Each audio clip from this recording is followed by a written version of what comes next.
ఇప్పుడైతే మనం viral editing video ఎలా చేయాలో చూద్దాం. ముందుగానైతే డెమో చూడండి.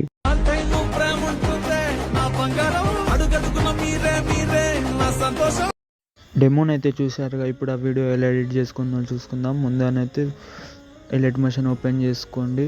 మీకు కావాల్సిన బ్యాక్గ్రౌండ్ అయితే సెలెక్ట్ చేసుకోండి.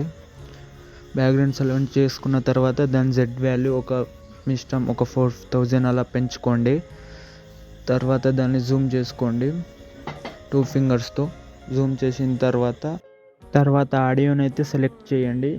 ఇప్పుడైతే ఏదైతే ట్రెండింగ్ నడుస్తుందో నేను ఆ సాంగ్ని పెడుతున్నా. ధనుష్ మూవీది కొత్త పాట పెట్టిన తర్వాత దీంట్లో యాడ్ ఎఫెక్ట్లోకి వెళ్ళండి. యాడ్ ఎఫెక్ట్లోకి వెళ్ళి ఓషన్ బ్లర్ని అయితే సెలెక్ట్ చేసుకోండి. ఎందుకంటే బ్యాక్గ్రౌండ్ ఓషన్ బ్లర్ సెలెక్ట్ చేసిన తర్వాత దాన్ని ఒపాసిటీ అయితే పెంచుకోండి. తర్వాత మళ్ళీ యాడ్ ఎఫెక్ట్లోకి వెళ్ళి టైల్స్ని అయితే సెలెక్ట్ చేసుకోండి. టైల్స్లోకి వచ్చేసి మిర్రర్ని అయితే ఆన్ చేసుకోండి. మిర్రర్ని ఆన్ చేసుకున్న తర్వాత మీరైతే ఏ ఫోటోని అయితే ఎడిట్ చేసుకోవాలనుకుంటున్నారో ఆ ఫోటోని అయితే సెలెక్ట్ చేసుకొని దాని జెడ్ వాల్యూని పెంచండి. నేను ఒక 3000 పెట్టా. తర్వాత దాన్ని జూమ్ చేసుకోండి. మీద ఏదైతే ఇమేజ్ ఉందో దానికి కొద్దిగా యానిమేషన్ ఇవ్వండి. ఎందుకంటే స్టార్టింగ్ బోర్గా ఉండకుండా అలా దాన్ని ఫస్ట్ కీ ఫ్రేమ్లో కిందికి జరిగి తర్వాత నెక్స్ట్ కీ ఫ్రేమ్లో దాన్ని పెంచేసి దాని గ్రాఫ్ని అయితే సెట్ చేశాను. తర్వాత మళ్ళీ యాడ్ ఎఫెక్ట్లో కలిసి ఏదైతే మోషన్ బ్లర్ని అయితే సెలెక్ట్ చేశాను. మోషన్ బ్లర్ని పెట్టేసి చూసుకోవచ్చు మోషన్ బ్లర్తో ఇప్పుడు మీకు ఎలా కనిపిస్తుందో. తర్వాత నెక్స్ట్ టెక్స్ట్ని అయితే సెలెక్ట్ చేయండి. సెలెక్ట్ చేసిన తర్వాత మీరైతే ఏదైతే సాంగ్ ఉందో ఆ సాంగ్ లిరిక్స్ని అయితే కాపీ చేసుకొని పేస్ట్ చేసుకోండి. పేస్ట్ చేసిన తర్వాత దాన్ని జూమ్ చేసుకోండి కొద్దిగా. ఫాంట్ సెలెక్ట్ చేసిన తర్వాత దానికి షాడోని అయితే ఇవ్వండి.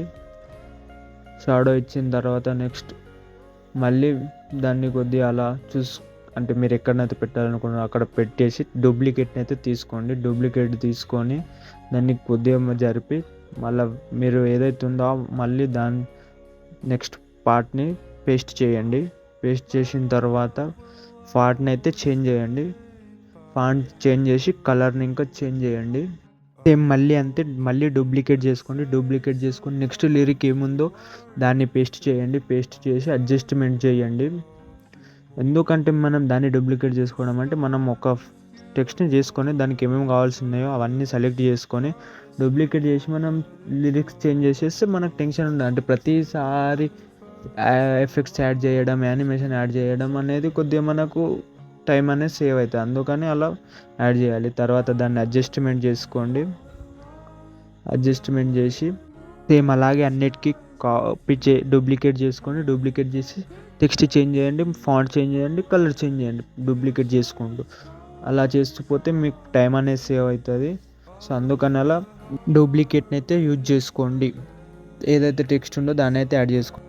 తర్వాత ప్లస్ ఐకాన్ని క్లిక్ చేసి కెమెరాని అయితే సెలెక్ట్ చేసుకోండి. కెమెరా వల్ల మనకు 3D లుక్ అనేది వస్తుంది. సో అందుకని కెమెరాని యూజ్ చేస్తాను. తర్వాత కెమెరాలో ఓపెన్ చేసి దాన్ని అయితే మనం అడ్జస్ట్మెంట్ చేస్తూ కీ ఫ్రేమ్ని అయితే సెట్ చేసుకోవాలి. అంటే మనం ఎక్కడ ఏ టెక్స్ట్కి ఏ జూమ్ అవ్వాలో అలా నేనైతే చేస్తున్నాను. చూసుకోండి మీరు. కీ ఫ్రేమ్ యాడ్ చేస్తున్నాను. కీ ఫ్రేమ్ యాడ్ చేసి అంటే లుక్ అయితే ఇలా వచ్చింది.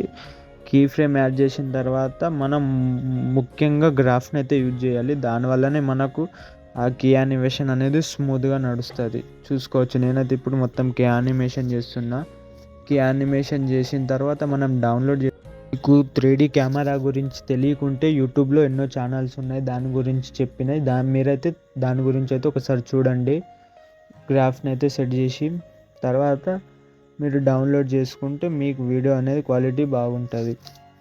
ఇలాంటి కంటెంట్ కొరకు అయితే లైక్ అండ్ సబ్స్క్రైబ్ చేసుకోండి. Thank you friends.